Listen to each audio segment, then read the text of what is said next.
வணக்கம். நான் doctor நம்மாழ்வாரோட student Namakkal Balamurthy பேசுகிறேன். இப்போ நீங்கள் பார்த்துட்ருக்கிறது என்ன அப்படின்னா, கடுகு கீரை. கடுகு கீரை முளைச்சி வந்திருக்கு. சும்மா ஒரே ஒரு ஸ்பூன் தான் ஒரு 1 மணி நேரம் ஊற வச்சு, அதை நான் செம்மண்ணில் விதைச்சேன். செம்மண், கோகோ பீட்டு, கொஞ்சம் மண்புழு உரம் இதெல்லாம் போட்டு விதைச்சேன். அந்த விதைச்சதில் அழகாக வளர்ந்துருக்கு பாருங்கள். இது 8 நாள்.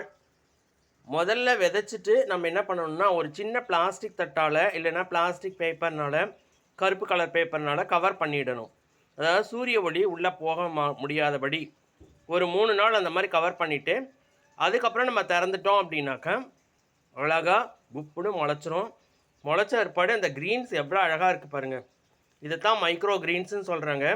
இந்த மைக்ரோ க்ரீன்ஸை வச்சு நிறைய நியூட்ரிஷன் வேல்யூ இருக்குது. இன்னும் ஒரு 4 டேஸ் கழித்து இதை கொஞ்சம் கொஞ்சமாக ஹார்வெஸ்ட் பண்ணி நம்ம சாப்பிட்ற எந்த ட்ரிங்க்ஸில் வேணாலும் கலந்துக்கலாம். இல்லை தாளிக்கும் போது கூட இந்த கீரையை கட் பண்ணி போட்டு தாளிக்கலாம்.